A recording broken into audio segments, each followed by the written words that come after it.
नमस्कार और आप सभी का स्वागत है इस खास ज्योतिषीय चर्चा में। जरा सोचिए, जब ब्रह्मांड की इस विशाल घड़ी में सबसे प्रभावशाली और कल्याणकारी ग्रह अपनी स्थिति बदलता है तो हमारे जीवन की धारा किस तरह नया मोड़ ले सकती है। आखिर जब ज्ञान, प्रगति, समृद्धि और आशा के प्रतीक देवगुरु बृहस्पति किसी नए नक्षत्र में प्रवेश करते हैं तो वो क्षण केवल खगोलीय परिवर्तन नहीं होता, बल्कि हमारे भाग्य और अवसरों के द्वार खोलने वाली एक नई शुरुआत भी बन जाता है। ये कोई साधारण खगोलीय बदलाव नहीं है, बल्कि मानो ब्रह्मांड खुद हमारे लिए एक रीस्टार्ट बटन दबा रहा हो। जब ये परिवर्तन उस नक्षत्र में घटित हो जिसे पुनर्जागरण का तारा या प्रकाश की पुनर्वापसी कहा जाता है, तो ये संकेत देता है कि हमें जीवन को नए दृष्टिकोण से देखने और उसे नई। आज के इस विशेष वीडियो में हम चर्चा करेंगे उस महागोचर की जो आने वाले महीनों में वृषभ राशि वालों के जीवन की धारा बदलने की क्षमता रखता है। अगले 10 महीने आपके लिए मानो जीवन का एक खाका तैयार करने जैसे होंगे, जहां आत्मा, मन और धन तीनों पर इसका गहरा असर दिखाई देगा। हम इस पूरे कालखंड को अलग अलग हिस्सों में विभाजित करके विस्तार से समझेंगे कि आर्थिक स्थिति, करियर में प्रगति, रिश्तों की मजबूती और स्वास्थ्य के क्षेत्र में आपको किस तरह के अनुभव मिलने वाले हैं। तो तैयार हो जाइए इस आध्यात्मिक और ज्ञान से भरी यात्रा के लिए।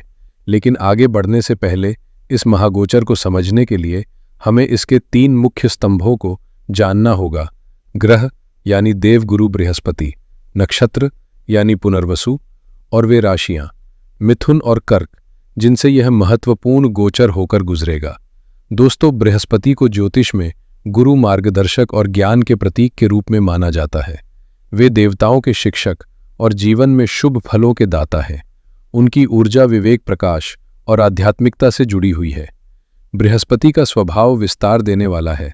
जैसे कोई लेंस किसी छोटी वस्तु को बड़ा करके दिखाता है, वैसे ही वे जिस भाव में स्थित होते हैं या जिस भाव पर दृष्टि डालते हैं, वहां के परिणामों को कई गुना बढ़ा देते हैं। यदि उनका स्थान शुभ हो तो जीवन में अवसर, प्रगति, समृद्धि और सकारात्मकता भरपूर मिलती है। वास्तव में वे हमारे नैतिक मूल्यों के संरक्षक हैं, जो हमें सही दिशा में सोचने, निर्णय लेने और आगे बढ़ने की शक्ति प्रदान करते हैं। अब आइए इस महागोचर के मुख्य मंच यानी पुनर्वसु नक्षत्र पर ध्यान दें। ये 27 नक्षत्रों में 7वां माना जाता है और इसका नाम ही अपने अर्थ को प्रकट करता है। पुनः वसु यानी खोई हुई चीज की वापसी, नए अवसरों का मिलना और जीवन में पुनर्निर्माण का आरंभ। ये नक्षत्र आशा, नए आरंभ और दूसरे मौकों का प्रतीक है। इसका प्रतीक है तीरों से भरा हुआ तरकश, जो हमें यह याद दिलाता है कि हमारे पास अपने लक्ष्यों को साधने के लिए साधन पहले से मौजूद है, बस उन्हें सही दिशा में दोबारा सजोने की जरूरत है। इस नक्षत्र की अधिष्ठात्री देवी हैं अदिति, जो देवताओं की जननी और असीम आकाश, स्वतंत्रता तथा असीमित संभावनाओं की देवी मानी जाती हैं। ऐसे में जब देवगुरु बृहस्पति पुनर्वसु नक्षत्र में प्रवेश करते हैं तो ये समय हमें सीमाओं को तोड़कर आगे बढ़ने और जीवन में एक नए अध्याय की शुरुआत करने का अवसर देता है। सबसे रोचक तथ्य ये है कि इस नक्षत्र के स्वामी स्वयं बृहस्पति है, और जब कोई ग्रह अपने ही नक्षत्र में स्थित होता है तो उसकी शक्ति कई गुना बढ़ जाती है और उसके शुभ फल जीवन में प्रबल रूप से अनुभव होने लगते हैं। यह महागोचर 2 अलग अलग राशियों से होकर गुजरेगा और हर चरण अपने साथ विशिष्ट अनुभव लेकर आएगा। आरंभिक दौर में बृहस्पति मिथुन राशि में रहेंगे, जिसकी अधिपति बुध है, जो वाणी, बुद्धि, तर्क और व्यापारिक कौशल के प्रतीक माने जाते हैं। ऐसे में जब बृहस्पति का दिव्य ज्ञान बुध की तीक्ष्ण बुद्धि से जुड़ता है तो समय बनता है समझदारी से संवाद करने, सही रणनीति अपनाने और बुद्धिमत्तापूर्ण आर्थिक निर्णय लेने का। इसके बाद गोचर का अंतिम चरण कर्क राशि में होगा, जहां चंद्रमा का शासन है, जो मन, भावनाओं, परिवार और सुरक्षा से जुड़े हैं। खास बात यह है कि कर्क में बृहस्पति उच्च के माने जाते हैं, यानी अपनी सर्वश्रेष्ठ और सबसे शुभ अवस्था में। इस स्थिति में ज्ञान और भावनाओं का संगम होगा, जो हमें भावनात्मक संतुलन, पारिवारिक सुख और आध्यात्मिक शांति प्रदान करेगा। कुल मिलाकर यह 10 महीनों की यात्रा पहले बुद्धि और संचार के माध्यम से अवसर पैदा करने और धन अर्जित करने और अंत में आत्मिक सुकून और पारिवारिक आनंद प्राप्त करने की ओर अग्रसर करेगी। अब आइए समझते हैं कि इस महागोचर की पूरी यात्रा वृषभ राशि के जातकों के लिए किस तरह अनफोल्ड होगी। अगले 10 महीनों को हमने पुनर्वसु नक्षत्र के 4 चरणों के आधार पर 4 हिस्सों में बांटा है और हर चरण का अलग स्वामी होने के कारण इसके परिणाम भी भिन्न होंगे। शुरुआत होती है आपके दूसरे भाव से, जो धन, वाणी और परिवार का प्रतीक माना जाता है। ये भाव आपकी बचत, आर्थिक स्थिरता और पारिवारिक मूल्यों को दर्शाता है। इस समय बृहस्पति पर मंगल का प्रभाव रहेगा और मंगल ऊर्जा, साहस, भूमि तथा कर्म के कारक है। ऐसे में जब गुरु का ज्ञान मंगल की सक्रियता से मिल जाता है तो आपके वित्तीय जीवन में नई संभावनाएं जन्म लेंगी। ये समय आपके लिए न केवल आय के स्रोत बढ़ाने का होगा, बल्कि अपनी आर्थिक योजना में साहसी निर्णय लेने और पारिवारिक आधार को मजबूत करने का भी शानदार अवसर लेकर आएगा। इस अवधि में आपके लिए अप्रत्याशित आर्थिक लाभ के संकेत बेहद प्रबल हैं। मंगल भूमि और संपत्ति के कारक हैं, इसलिए जमीन जायदाद से जुड़ा कोई भी सौदा, चाहे खरीद बिक्री हो या निवेश, आपके लिए अत्यंत लाभकारी सिद्ध हो सकता है। यदि आपका धन लंबे समय से कहीं अटका हुआ था तो अब उसके वापस आने की प्रबल संभावना है। साथ ही संपत्ति से जुड़े कानूनी मामलों में भी परिस्थितियां आपके पक्ष में बनने लगेंगी। इसी दौरान बृहस्पति की पंचम दृष्टि आपके छठे भाव पर पड़ेगी, जो ऋण, रोग और विरोधियों से संबंधित होता है।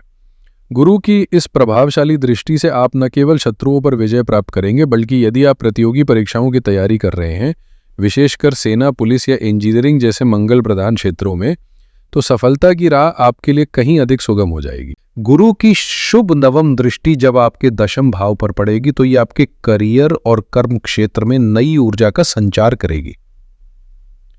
मंगल का प्रभाव आपको साहसिक कदम उठाने और कार्यस्थल पर पहल करने के लिए प्रेरित करेगा, जिससे आप न केवल नए प्रोजेक्ट्स को संभालेंगे, बल्कि अपनी नेतृत्व क्षमता से वरिष्ठों को भी प्रभावित करेंगे। हालांकि एक सावधानी जरूर रखें, मंगल दूसरे भाव में रहते हुए आपकी वाणी को थोड़ा तीखा या कठोर बना सकता है। इसलिए परिवार हो या कार्यक्षेत्र, बातचीत करते समय शब्दों को सोच समझकर चुनें, वरना छोटे से संवाद भी विवाद का रूप ले सकते हैं। अब आते हैं इस यात्रा के दूसरे चरण पर, जहां बृहस्पति पर शुक्र का प्रभाव दिखाई देगा। शुक्र, जो स्वयं वृषभ राशि के स्वामी है, भौतिक सुख, सौंदर्य, कला और आकर्षण के प्रतीक माने जाते हैं। ऐसे में जब आपके स्वामी ग्रह का प्रभाव आपके धन और परिवार के भाव पर पड़े और वहां ज्ञान के देवता बृहस्पति भी मौजूद हों, तो ये समय आपके लिए विलक्षण अवसरों, समृद्धि और ऐश्वर्य से भरपूर साबित होगा। इस चरण में आपके व्यक्तित्व में एक अद्भुत करिश्मा उभर के सामने आएगा। आपकी वाणी इतनी मधुर और प्रभावशाली हो जाएगी कि लोग स्वाभाविक रूप से आपकी ओर आकर्षित होंगे और आपकी बातों को ध्यान से सुनेंगे। ये समय उन लोगों के लिए विशेष शुभ है जो पब्लिक स्पीकिंग, मार्केटिंग या क्लाइंट से जुड़ी भूमिकाओं में है, क्योंकि आपकी कम्युनिकेशन स्किल्स नई ऊंचाइयां छुएंगे। नौकरी पेशा जातकों के लिए यह एक सुनहरा अवसर होगा। प्रमोशन, वेतन वृद्धि या किसी बेहतर पद की प्राप्ति की पूरी संभावना है। बृहस्पति की दशम भाव पर दृष्टि और शुक्र का सहयोग आपके कार्यस्थल के माहौल को सकारात्मक और सहयोगपूर्ण बना देगा। शुक्र जहां धन और ऐश्वर्य के कारक हैं, वहीं बृहस्पति उस धन का विस्तार करने वाले ग्रह है। इसलिए ये समय सेविंग्स और निवेश के लिए सबसे उपयुक्त है। साथ ही गुरु की सप्तम दृष्टि आपके अष्टम भाव को प्रभावित करेगी और शुक्र के प्रभाव से आपको अचानक धन लाभ हो सकता है, चाहे वो बीमा, विरासत या पार्टनरशिप के माध्यम से क्यों ना हो। बस ध्यान रखें कि इस दौरान विलासिता और आराम पर खर्च करने की प्रवृत्ति बढ़ सकती है, इसलिए आनंद ले, पर बजट का संतुलन बनाए रखना भी जरूरी होगा। तीसरे चरण में बृहस्पति पे बुध का प्रभाव रहेगा और यही संगम ज्ञान और बुद्धिमत्ता को नई दिशा देगा। बुध वाणी, तर्क, व्यापार और संचार के स्वामी हैं, और जब इनका मेल गुरु के गहन ज्ञान से होता है तो व्यक्ति अपनी समझदारी और आइडियाज को वास्तविक धन और अवसरों में बदलने में सक्षम हो जाता है। इस समय आपकी आय के कई नए रास्ते खुल सकते हैं, खासकर उन लोगों के लिए जो share market, trading, IT, media, लेखन या कंसल्टेंसी जैसे बुध प्रधान क्षेत्रों से जुड़े हैं। आपके निर्णय लेने की क्षमता और फाइनेंशियल प्लानिंग इतनी सशक्त होगी कि छोटे से कदम भी बड़े परिणाम दे सकते हैं। साथ ही आपकी वाणी में तर्क और प्रभावशीलता का ऐसा मिश्रण होगा कि लोग आपकी बातों से आसानी से प्रभावित हो जाएंगे। यह अवधि विद्यार्थियों के लिए, विशेषकर जो कॉमर्स या फाइनेंस की पढ़ाई कर रहे हैं, अत्यंत अनुकूल साबित होगी। बुध दस्तावेज और कागजी कार्यों के भी कारक हैं, इसलिए यदि आपका कोई सरकारी काम, आवेदन या फाइल लंबे समय से अटका हुआ था, तो अब उसके सहज रूप से पूर्ण होने की संभावना प्रबल है।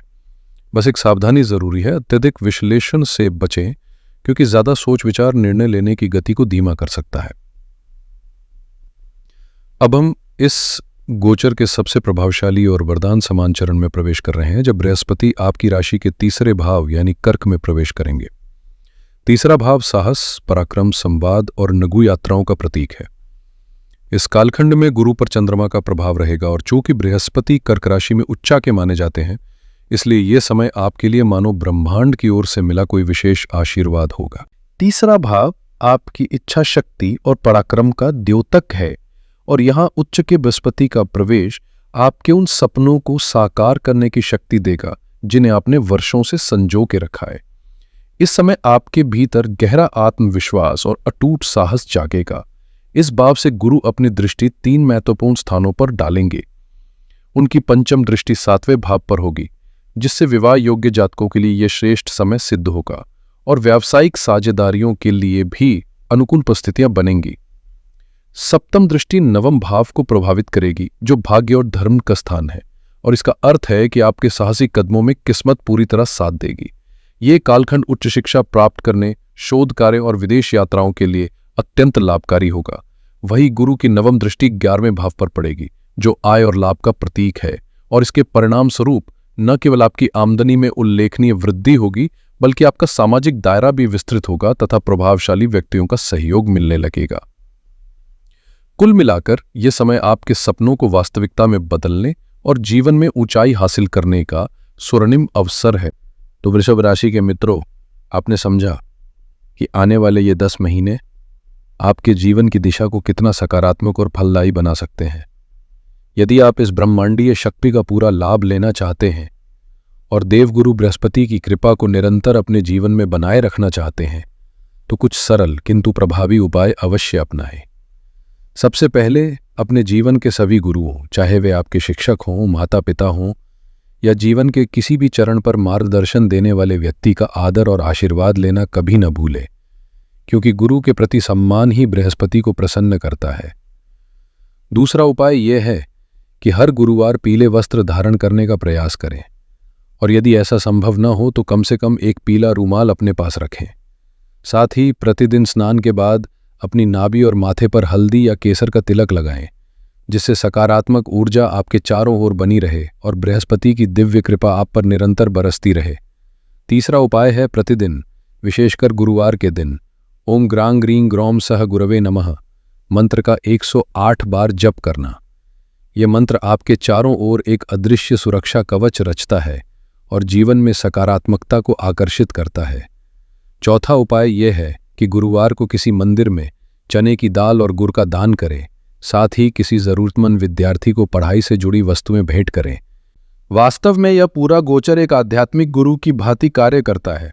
पहले 8 महीनों में यह आपको सिखाता है कि ज्ञान, विवेक और सही योजना के माध्यम से धन और पारिवारिक स्थिरता कैसे बनाई जाती है, और अंतिम 2 महीनों में यह प्रेरित करता है कि उस स्थिरता को आधार बनाकर साहस और आत्मविश्वास के साथ अपने सपनों को साकार किया जाए।